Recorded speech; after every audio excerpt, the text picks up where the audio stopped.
Welcome to Red Stars Report, a podcast for fans of Chicago Stars FC and a community for everyone. I am your host, LT. And I am your co-host, Liz.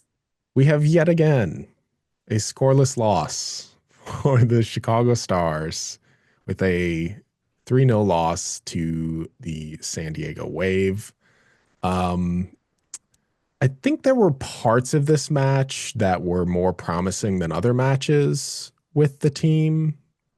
Actually getting like multiple shots on goal, progressing the ball at the pitch. The passing was good at times.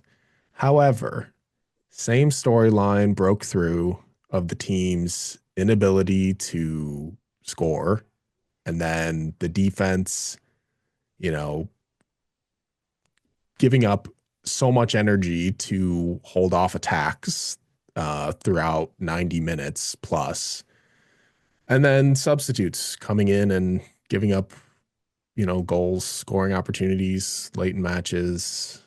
Um, it's the same old story. It's just either the defense being too tired to hold off attacks for a full match, or subs not being ready to, get into those kinds of matches. And then just nobody having the ability to put a ball in the back of the net. That's the story so far. Yeah, the defense is tired. I'm tired. I'm just I'm tired. It's just the defense is frustrating to me because I know that they're good. But some of the errors that lead to goals are on them because they are asked to do all the things all the time and be perfect. But can we just clear the ball? Can we just please clear the ball and mark bodies? That's all. If we would do those things, they wouldn't have scored. Like Yeah. they wouldn't have scored. And it's just basic stuff. And I get that we're asking a lot of the defense. And I said this last week. The game plan for Chicago is for perfection on both sides of the ball, on but different asks. Defensively, you're asking a team to constantly have an onslaught from the other team over and over and over of just wave after wave of offense of offense, and they have to try and stop it, obviously. Yeah. But then on the offensive side for Chicago, they get such few opportunities that our players, I truly believe, are in their own head about what's happening. I don't think that they are playing freely. They are playing with joy. They're playing with fun. I think that they are trying to make the perfect pass or the perfect shot. And instead of just a free flowing thing that they should be doing, which makes you play better, they are overthinking every touch that they have on a ball, which makes it long or short, or a pass, long or short, or off, whatever. And it's not a free flowing, fun game. And that is the issue because they have so few chances. They think that they have to be perfect to get a goal, and it's causing them to not be perfect. It's very unfortunate.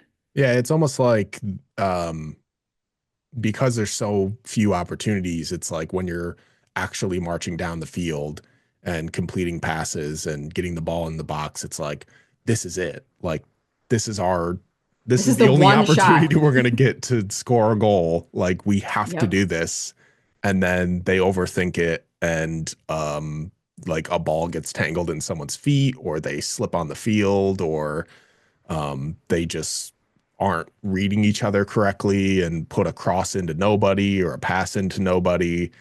And it's like, it just becomes so frustrating to watch. To go back to the defensive side, we mentioned 3 goals given up.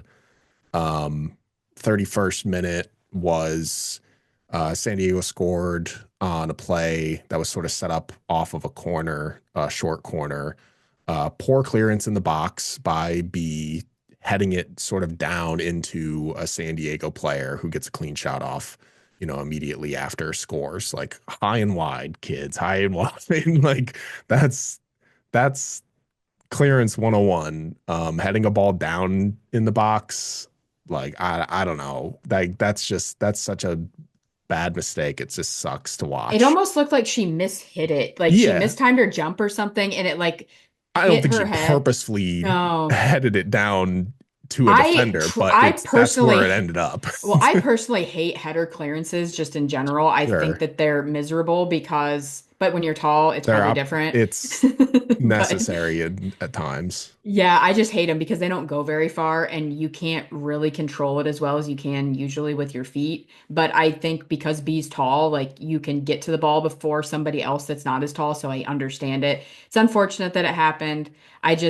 It feels like we just have had an issue with clearing it and that, like, just across the board as a team, we just have been struggling to clear the ball. And then just marking in the box in general, because then the second goal in the second half comes from a cross that was played right in between Carrie and Sam, and neither were like touch tight with Leon, who gets it to Alyssa, who saves it, and it bounces right off of Sam's shin and goes in. Well, Sam Um, got a goal at least, so we're up to 4 goals now for Chicago.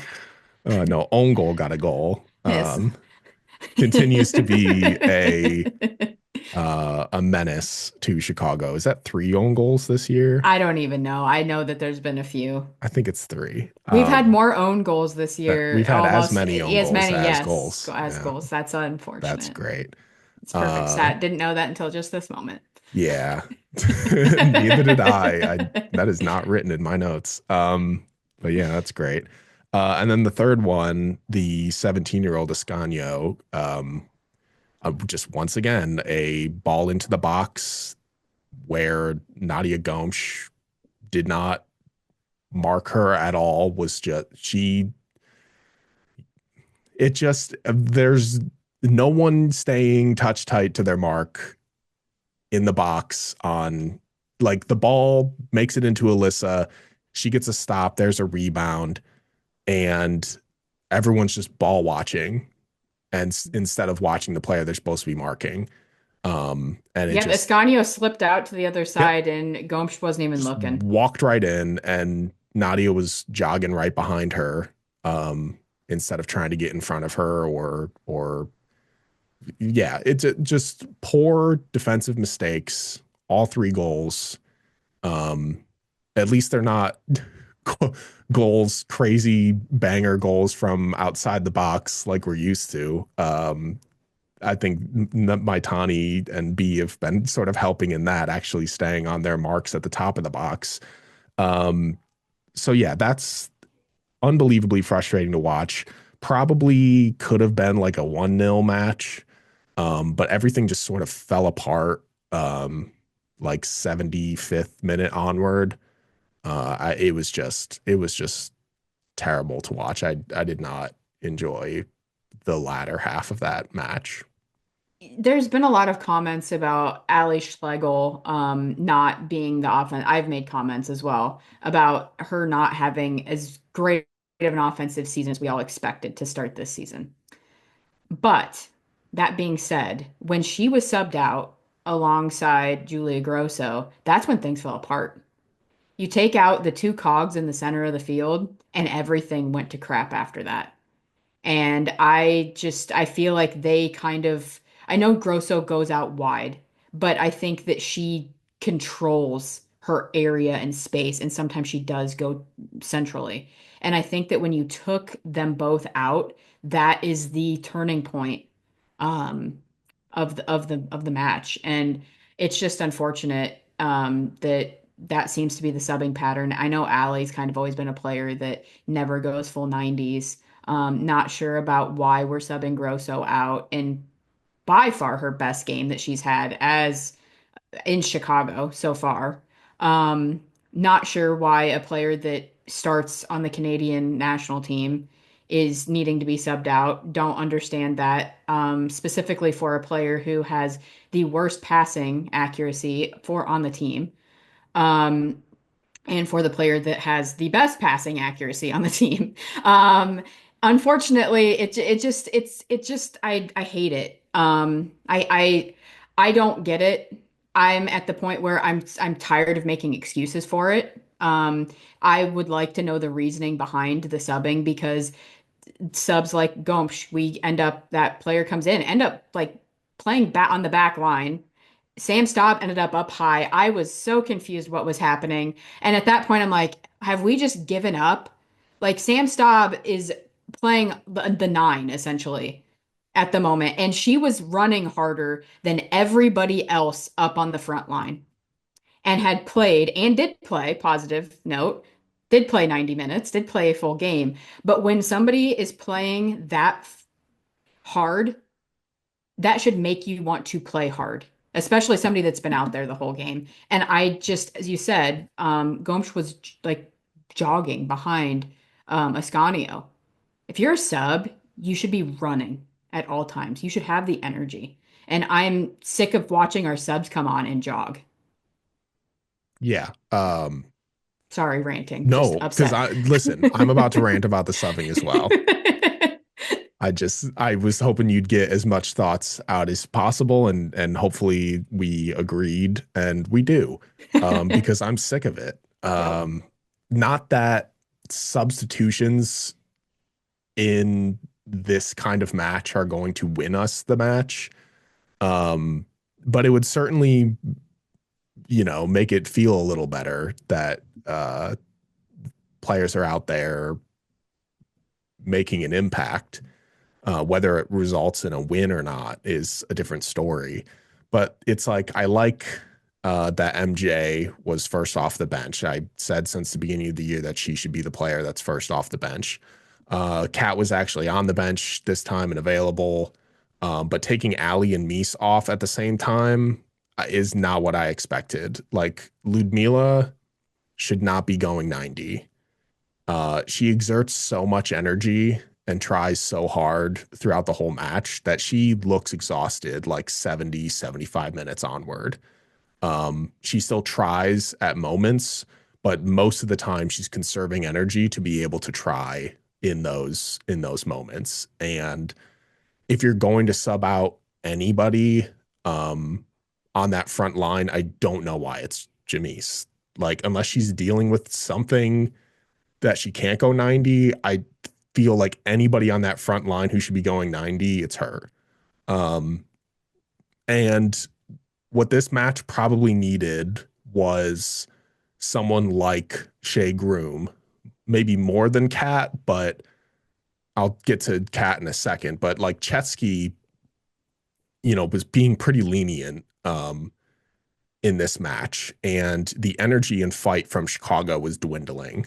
And a high energy player like Shea is who I would bring in as a better choice if you were going to bring in anybody, someone who's going to go at San Diego um, and not just, try to make some plays or like be a playmaker, like someone who's actually going to get under their skin and turn the momentum of a match. Because it's more it can be more about that than just ball skill or scoring ability.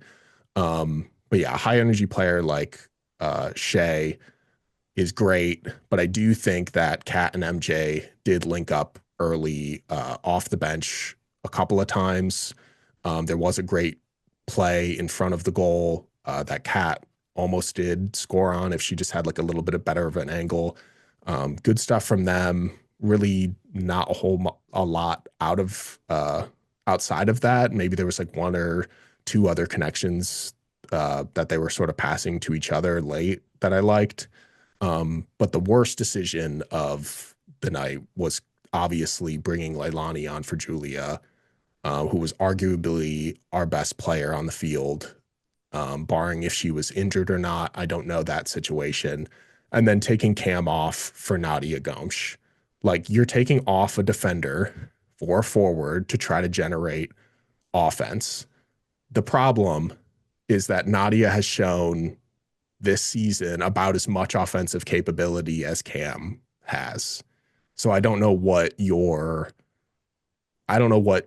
difference is being made there other than becoming a defensive liability. Which happened. Yes, which happened because Nadia was vulnerable in a defensive position and let up the first goal of a 17-year-old's career.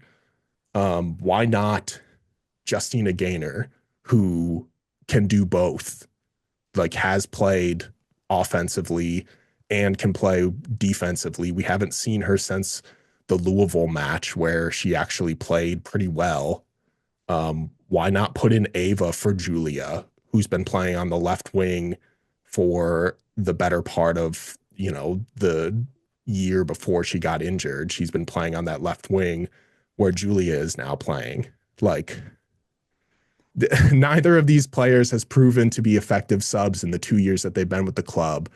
And it's time to choose some other players instead of those two. I just don't get it. I just don't get it. And I usually skirt around things like that, but I'm just gonna say it. Those two currently should not be coming off the bench. They need to pick somebody else. I would like to know where Shar is, like where Chardonnay Curran is, why she isn't dressing. I Not would even much, dressing. that would have been a player that you also could have subbed in, has played defense, has played offense, can play all over the place. I would have rather seen Hannah Anderson sub in for Cam Bogolski. I mean, We can like, get to that too. like anybody but that would have been my choice. Like I would have rather Nesbeth been back there, to be completely honest, than to put Nadia Gomes back there. I don't get it. I think that their questions need to be asked of the decision making by the coaching staff. And it's now getting to the point where that has to be starting to be asked because they keep doing the same substitutions. And again, unless Julia Grosso has some sort of injury, I don't know why we are, as you said, why we are subbing her out. Jamise Joseph, same situation. We kind of assumed that Ludmila might be somebody that's subbed out. We know that Ali Schlegel is typically somebody that's going to be subbed out. You could Yeah. have brought Ava Cook in for Ali, for all I care. Like, it could be, that could have been an option instead of bringing in who you brought in. Like, Ava Cook is there. Shea Groom is there. There are fantastic options of players if you want to have players that have some fight in them that can get under skin. Those are two fantastic options right Yeah. there. So I also think that MJ is going to have that in her a little bit. I think she's going to frustrate the crap out of people, Yeah. and I love it. And I still want to know who she practices with.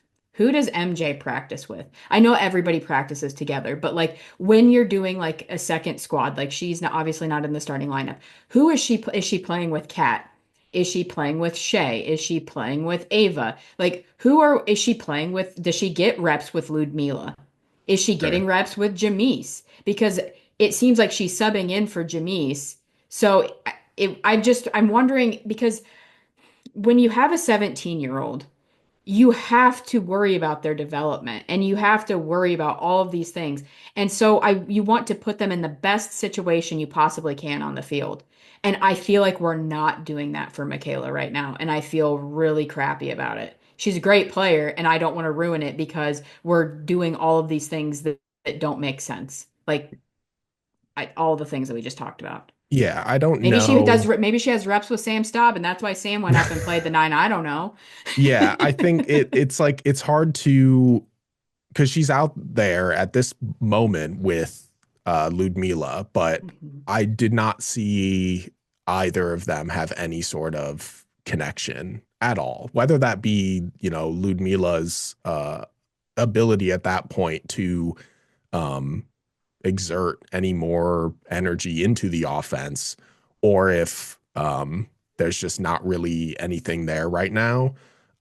It did feel like she was reading Kat's movements well, which leads me to believe that she probably gets a lot of reps with Kat. That's possible.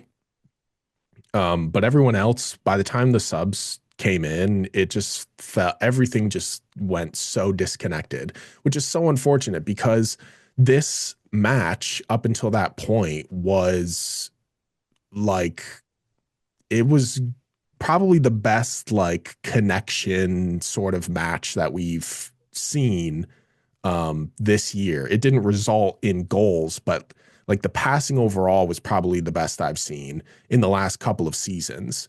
Like 80% accuracy overall, 84% in that first half. Probably even a little better before the subs came in. Um, like that's 11% higher than their season average, which is 73.5. Well, Um, also the fact it was a one goal game up until the 81st minute. yeah. Like, yeah, when did the first subs come in? Like the 70. 74th, 76th, 69th minute.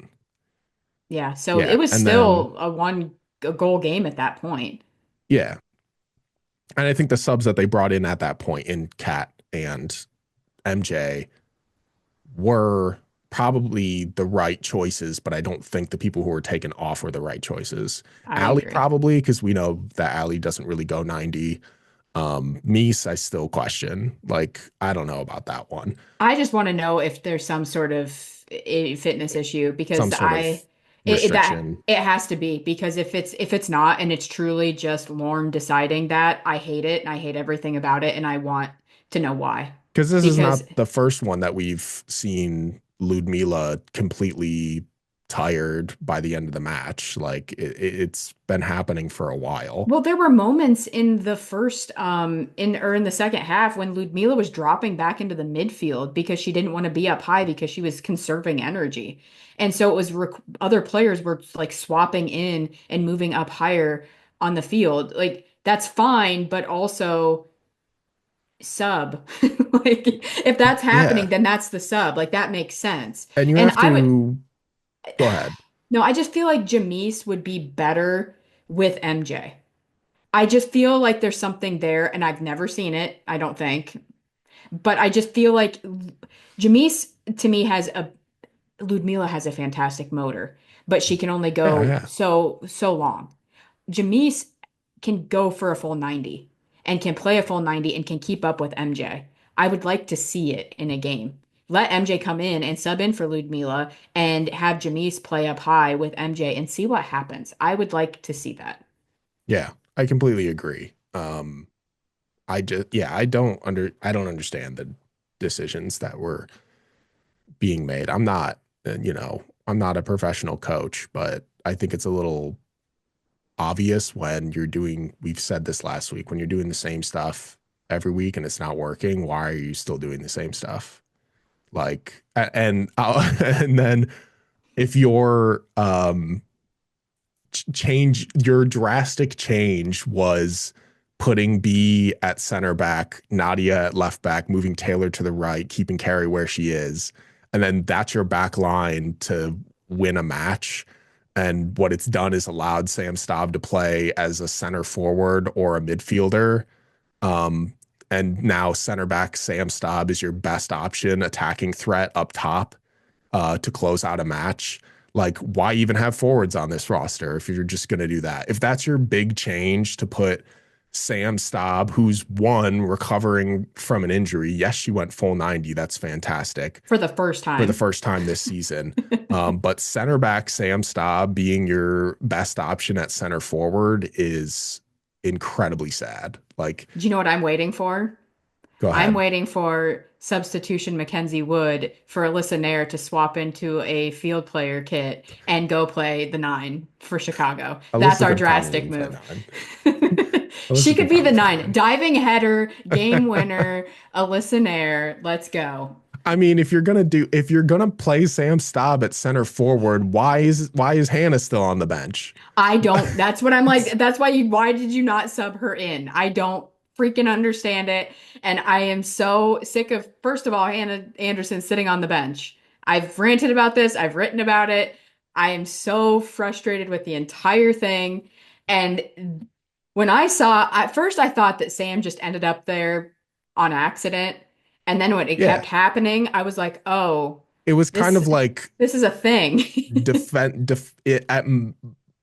like a lot of times early on after the substitutions, it sort of was a defensively Sam would sit on the back line, and then when Chicago gained possession, Sam would swap with B and move up the field. Then in the latter half of the match, it it more so looked like Sam was sort of sitting in the defensive midfield and then moving forward when Chicago gained possession.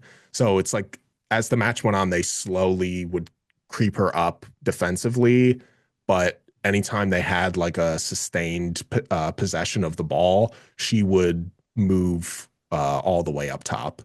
And I think it's crazy. Yeah, why is Hannah still on the bench? What a waste of her talent. If I were her, I would seriously be regretting signing that 3-year deal at this She point. could have signed a huge contract with somebody else and be playing and starting. She at least could have signed a contract to start somewhere. Like if Absolutely. I would like she other than maybe one or two matches, one last year maybe, and then one this year, she has done nothing but prove that she belongs on the back line as a starter. Um, and to go however many matches in a row, was it like 17 in a row as the starter? Then you're getting benched because Sam Staub is back and they want to play carry on the back line now. And now because Sam is 90 minutes fit, you're not even getting off the bench, and you're not even getting off the bench for um, replacement of a defensive player like Cam Bogalski. You're still sitting on the bench, and an attacker is getting on the field.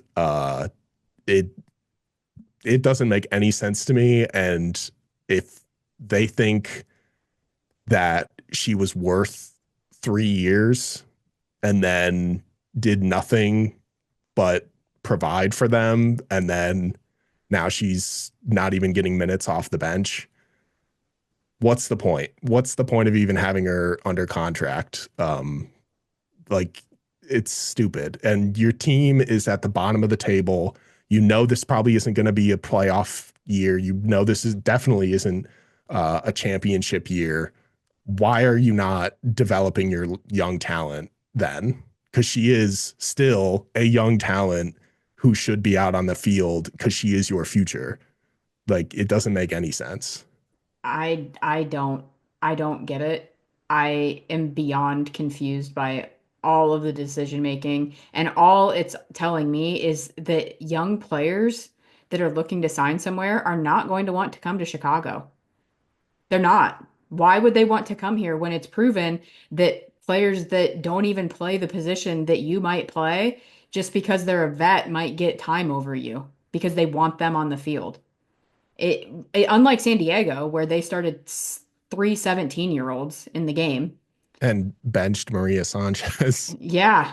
Like they're not scared to change things up, and that's not a bad thing. It can come back and bite you, but it also can create opportunities, and they created opportunities and they have had some success, which we talked about earlier before we were recording, that their schedule has been a little easier than most, but they're giving success to these young players. And Chicago needs to realize that this is a rebuild. We are officially in rebuild mode, and it is time to let these youngsters play because that's what you have to grow on, and you have to do it. I feel bad for Alyssa Nair. Yeah. I That's what I just keep thinking about is how bad I feel that she probably is. I almost wonder if she'd never say it out loud, obviously, but regretting coming back. Yeah, I don't yeah, I would never be one to presume. No, it's just But I it feel sucks. bad. It sucks. Like she's constantly getting goals scored on her that she has nothing that there's nothing that she can do. And I don't know. The whole thing is just it's so frustrating. Everybody says that we're so positive. They're gonna love this episode. Well, when you're getting really tired of watching. Um, I mean, there like I said at the very beginning of this episode, there were things in this match that I was like, oh, look, they're actually doing something. It's just certain decisions and certain mistakes that made everything sort of fall apart. Um, but like specific players, I thought were still doing their job, I Mhm. guess I would say. Like I would, other than B's mistake that led to that first goal, like I would absolutely shout out Maitani and B again for their defense outside of the box this match, obviously.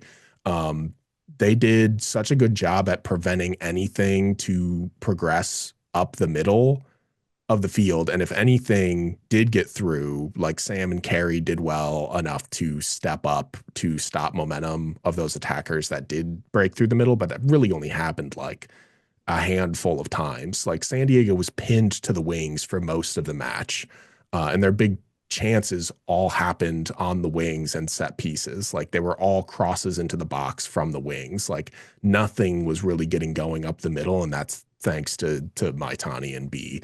Like we've spent last season and the beginning of this season talking about this team's inability to field defensive midfielders that can, you know, perform. And the second that Maitani was healthy and put into that defensive midfield, it made all the difference.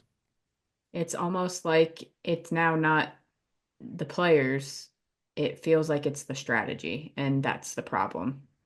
And we don't have anybody that can score goals. But But sometimes it's who you're fielding and where you're fielding them, yes, which they is held also them to not the nine. decision, the player's decision. I mean, they held them to 9 shots in total, 5 of which were on target. This, like, I Like, that's mean, really good. even the commentary in the match, Yeah. like they did not sit there and like destroy and rip apart Chicago's defense.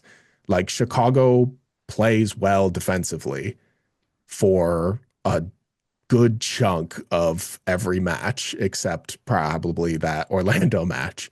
Um, it's just like having to be on 100% of the time is not easy as a defender. Like there are so many teams that provide so many spurts of offense that defenders don't have to actively be in a defensive mindset. They can move up the field and get involved in the offense and then track back. Like this team is constantly every defender has to be on 100% of the time, and it's not ideal for results. Like they're going to give up so many goals this season late in matches, and probably not a whole lot in the first half of matches.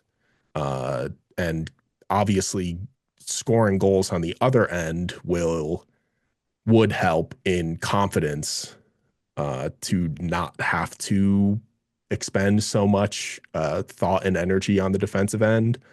Uh, but they're not scoring anything. Therefore, teams are getting more opportunities to move forward against our defense. And then they have to just keep clearing and clearing and clearing. And they're bound to make a mistake at some point. That's the game of soccer. And then they do. And then they make another one and then another one. And then people specifically point out that one thing, and it's like, but look at all the other things that they did in the game that was so good. And that's where it's so like that. And they're going to sit there and kick themselves for that one mistake that they Oh, of made. course. And because they weren't perfect, but they had such a good game. And it's so unfortunate.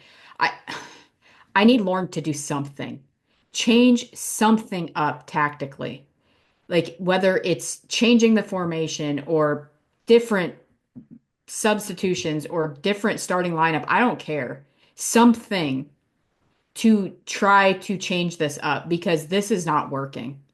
And I don't like doing the same things as we said. Like it's doing the same stuff over and over again and you're getting the same issue happening. And like thing it just feels like across the board we are not doing anything other than defend super great. Like our set pieces are awful.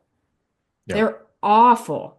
And I don't know if it's even fair to put it on Sam Staub because she's still trying to figure things out. Like she's getting back to being healthy. So maybe we don't have Sam take them. Like maybe somebody else steps up and takes them. I don't know if my Tawny's good at them. I don't know. But somebody, maybe B's good at them. I have, but you want B in the box. I don't know what needs to happen, but Sam has been very off on her set piece kicks so far this year. And like Jill Lloyd made the comment about it. She's like, you can't waste those opportunities, and Chicago is wasting these opportunities. Hmm. And absolutely true. And I don't know, like, at what point do you swap somebody else in to try? Because you Yeah. can't continually, like, the one that just got kicked square into the like line and nothing happened. I just, it was such a good opportunity because we have so much height. Like, we have people that can run on. It'd be great if Hannah Anderson was out there to run onto a ball, but we have other players that are tall. But it's just it's wasted opportunities when we have set pieces. Like those are our we used to be really good at those. Uh, Now, hey, not hey, so much. listen, the person who made us good at those isn't on this team anymore. So, Yep. I and will then the other say person who made us good at those is also not currently with the team. So, it's just very unfortunate, and I it makes me question, like, because set pieces are set, like the decisions that are made on the set pieces are decisions made by the coaching staff of what the plan is. And I don't know if the plan is good and we're just not executing, or if the plan is bad. And at this point, the number of them that have been bad makes me think that maybe the plan is bad and it's not anything. I don't know. I don't know. I'm just frustrated with the coaching staff, so I'm kind of blaming them for everything at this point. yeah, I thought I agree with you on Sam's free kick set pieces. Her throw-ins, I think, are getting a lot better. I think she's really sort of trying to get a handle on that coming back. Uh, we have players who are tall in the box on those throw-ins by Sam that things do like somewhat develop sometimes with those throws, which is nice to see. I thought of the like, what was it, three corner kicks that Julia had? Like two of them were pretty good. I think one even ended up getting a chance. Maybe not on goal, but at least someone did something. Um, so I think like Julia struggled for a couple of matches with those corner kicks. And I think she worked on them a lot because like two of those corner kicks I think were really good. Um, yeah, set pieces used to be uh like Chicago, well, like 2 years ago scored I think almost half of their goals off of set pieces. And that's just not even close to being the case when it comes to this year. And I think I do agree with you that Sam does seem to still sort of trying to get her feet under her in many ways. I think I don't think she's yet the Sam Staub that we remember her to be. I think her presence out there is still effective, but Still I above, well above average as well. yes, yeah. It's just there's still just like little pieces of her game that just aren't 100% right now. And I think that's fine. Uh, yeah, the rest of the defense, I think, most of the time is pretty good. I think Cam had another decent match. Maybe not as good as last week, but she just has to deal with so much on those wings because that's the game plan is Chicago trying to pin um, the attackers to the wings, and that's why her and Taylor have sort of so much to do. Taylor's also, I think, getting better in certain areas of her game. I think the thing I like the most about Taylor is that she doesn't go to ground a lot. Sometimes when you become one of those fullbacks that goes to ground a lot, you become very predictable.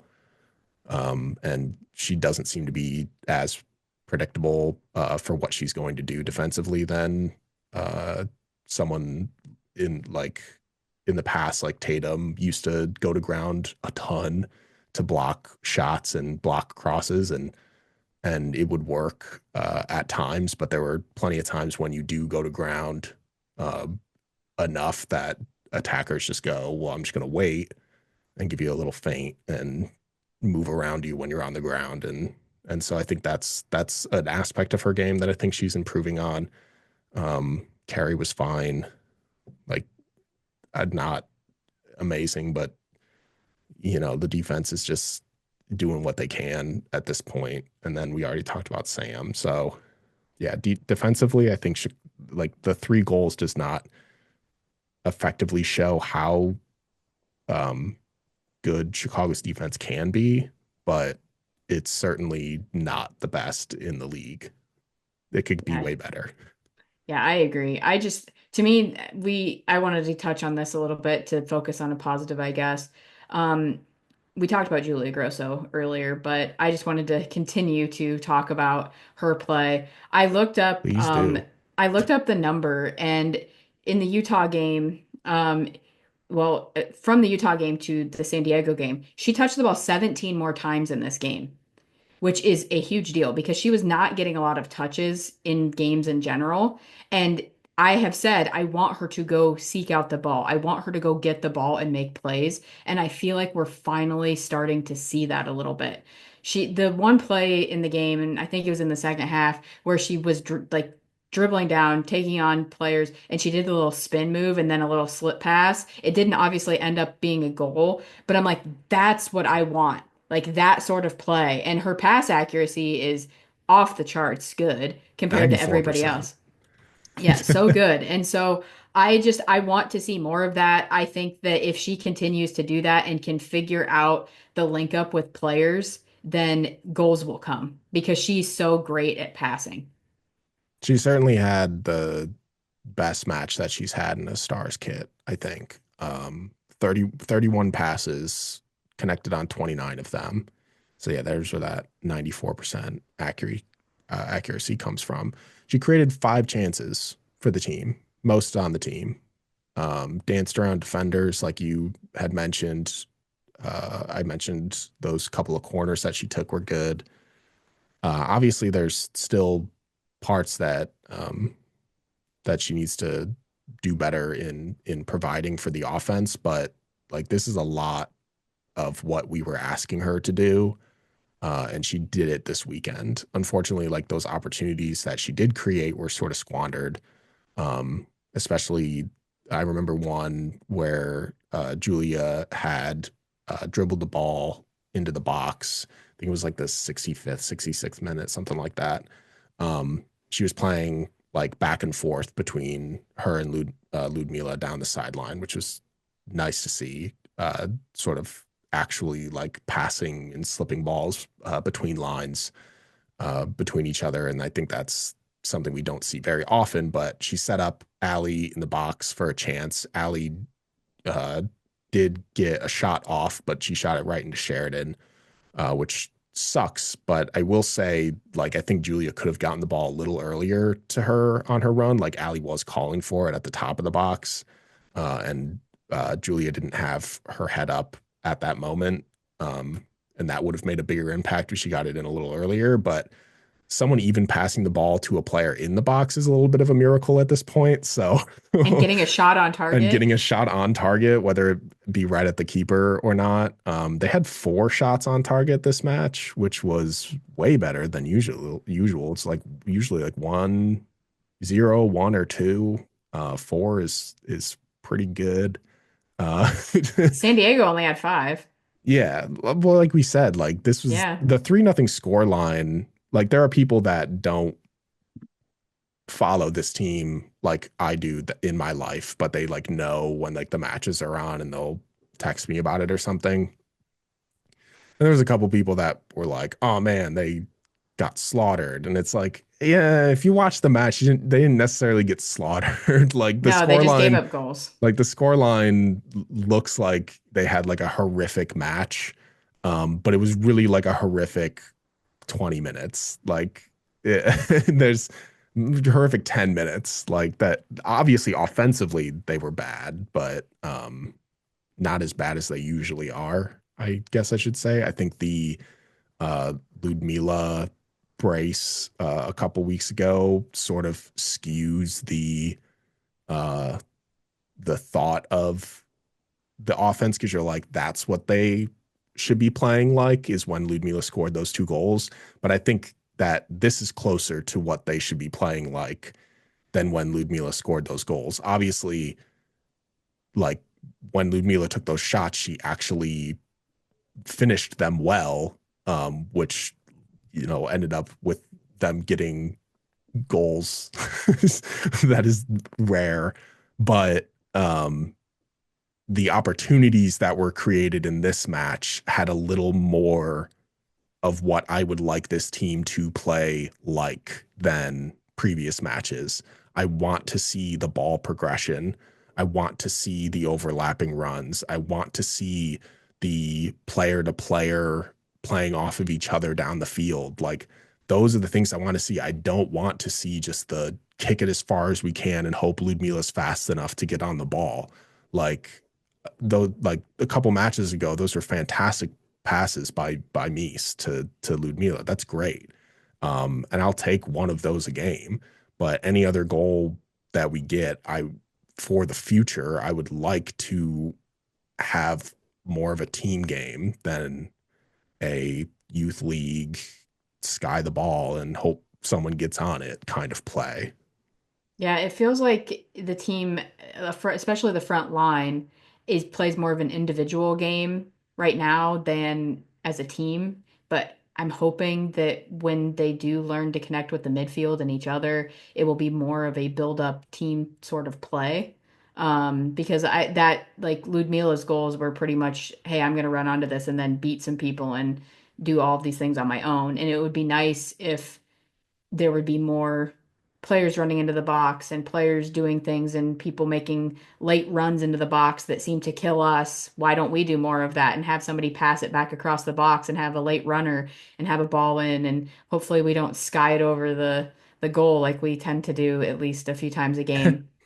But but that sort of stuff, like even if they do that, even if they do that build up and they do skide over the box, that those sort of plays give me hope. There's a plan. There is something happening. The pass got to where it needs to go. The shot wasn't great, but I can see what you're trying to do and it makes me happy instead of, as you said, youth ball of I'm just going to kick it and have my really fast players run onto it and then they're going to do all the work, and if they score, yay. Like no, that's not going to win in this league. You have to have build up play.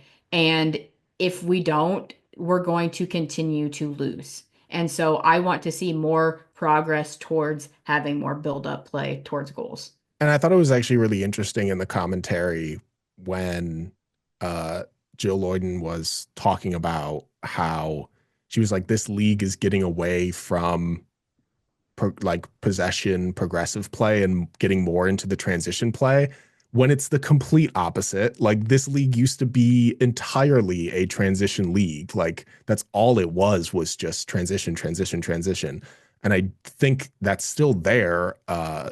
Especially like in the top teams, like you still have players like Banda and Schwinga and like they are still those like fast players that you can get the ball to in transition, but so much more of a like possession build-up play is occurring in this league than ever, mostly because of the amount of players from leagues outside of the United States are coming in. Coaches from outside of the United States are coming into this league, and the style is changing. Early days used to be the kick the ball down the field and hopefully someone can get on it. Nowadays, it's turning into the opposite. The remnants are still there of those transition game, but it feels like we're moving in a different direction now, and Chicago's falling behind. Yep. And it's the thing that's going to be the issue. And it's not like the schedule is getting any easier as next week they take on Gotham. Yeah, who have Esther, who has twice as many goals as Chicago does as a whole, because she now has 7 goals on the season and Chicago has 3. I just I have this wild because they have a run here, Chicago does, of playing some tough teams. I have this weird feeling that they're going to play this outrageous game in one of the next few weeks, and they're going to end up winning against somebody that they absolutely should not be winning against because it's the NWSL. I don't know who it's going to be, but I just have this feeling that that's going to happen. And everybody's going to be like, Is it going to be like a well, blowout match or is it just going to be like I a mean, it's just a win. win? I think if they would beat somebody like, I don't know, like Gotham, for example, I think everybody would be like, what? Like, what? Sure. Like, how would you do? Like, why did you do that? Or if they beat, a team like Kansas City or something like that. I could just see them doing something like that.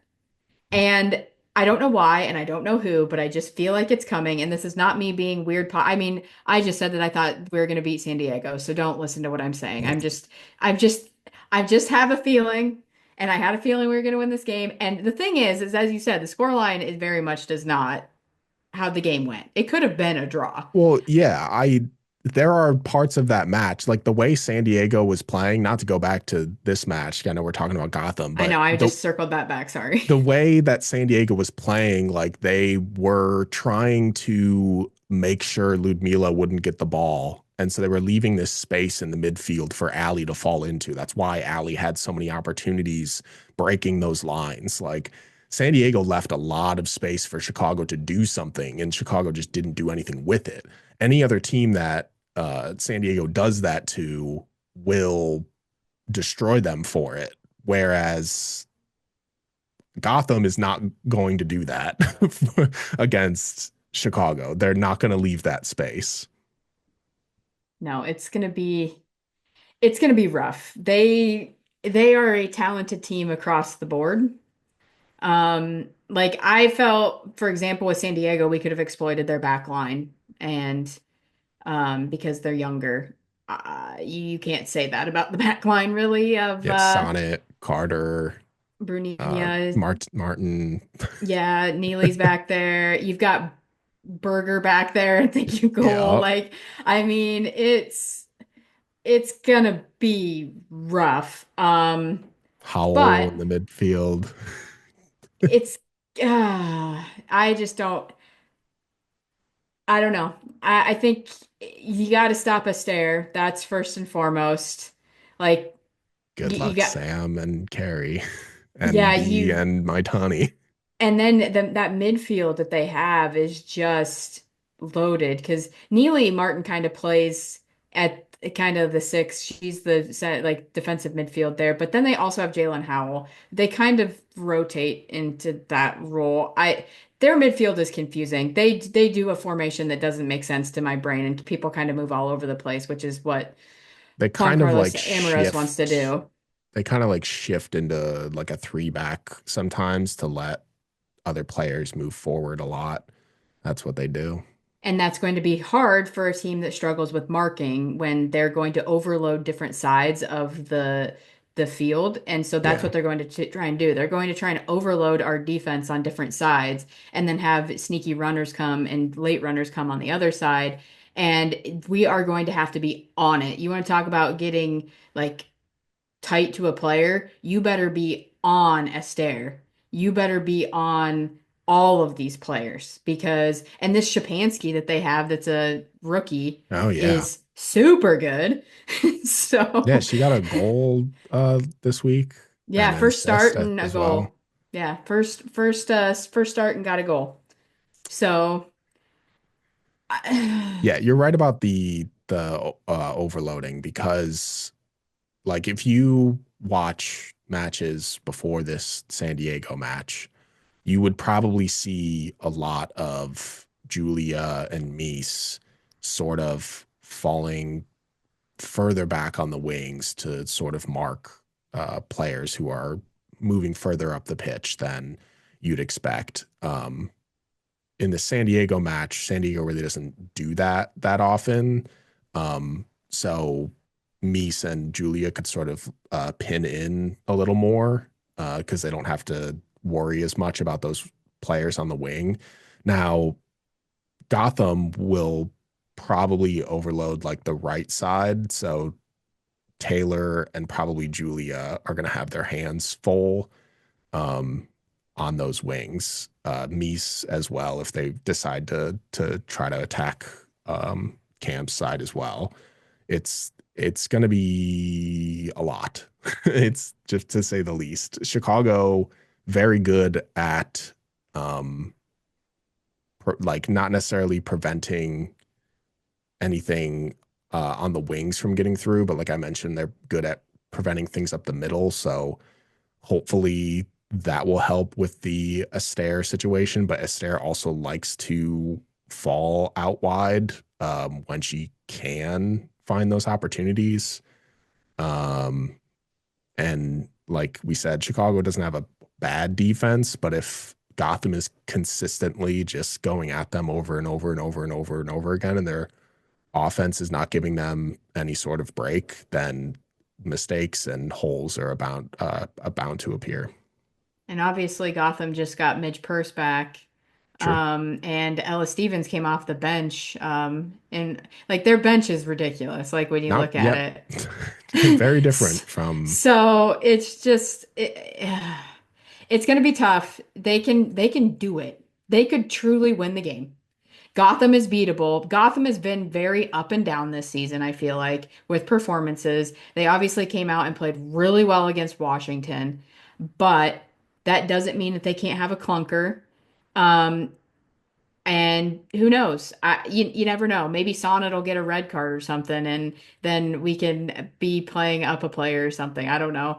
Um, I just, I don't know. I think that there's opportunities if they can maybe get if somebody goes too high.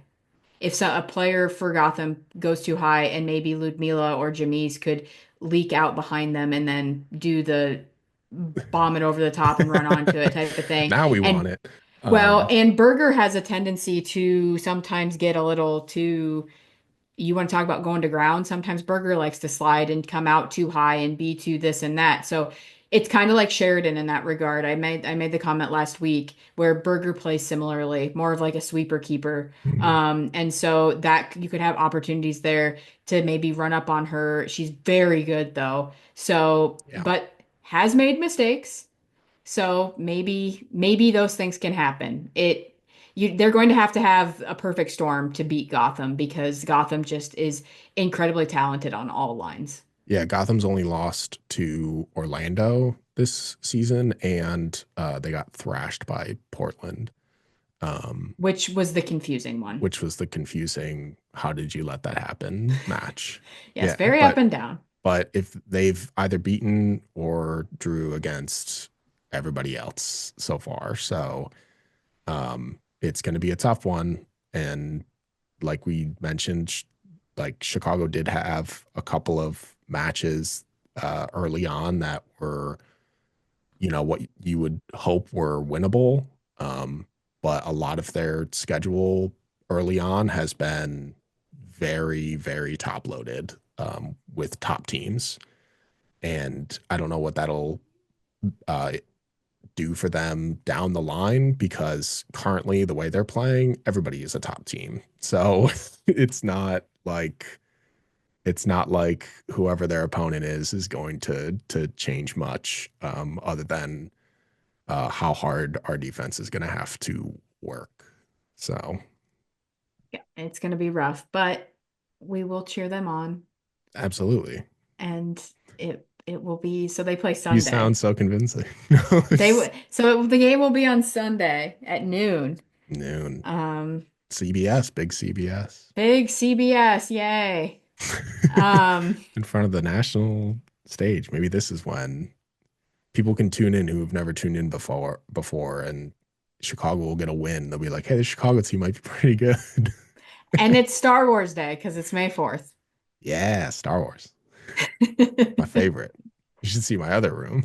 It's covered in Star Wars stuff, not Star soccer Wars stuff. Day. Star Wars Day. But yeah, so we'll see what happens in that game. I'm curious to see how it goes. As I said, I think that they're going to do something against one of these teams that they're playing upcoming that they should not win against, and they're going to do something wild. So maybe it'll be this one on national TV. Let's go, Stars. Yeah, and make sure that you're subscribed to our channels across all podcast platforms and YouTube. If you're watching on YouTube, leave a like. We'd love for people to continue to find our content. And don't forget to join our Discord as well because our community there, a lot to say. If you Yes. don't want to just listen to Liz and I talk about this club, you should go over there and listen to them because they also have a lot of thoughts and it's a good community to be in, not just for Stars stuff, but NWSL, international leagues, national teams, everything, and women's sports in general as well. We talk Too about many Arsenal hockey. fans, though. See, I'm a West Ham fan, and they won 7-1 today, so that's what I'm happy about. I'm riding that high right now. I will say shout out to the folks that join. We do post-match chats usually, depending on time and things. And a lot of people have been joining because a lot, as you said, a lot of people have a lot of things to say. So, and you can join just to listen. So join the Discord if you're interested in venting your feelings after the games. Absolutely. And if you want to hear more of Liz's thoughts, go to redstarsreport.com, keep up with the latest news and more opinion pieces between the episodes. We'll be back next week. We'll recap that Gotham match and we'll see what the rest of the season holds for us. We will see you next week for another Red Stars Report.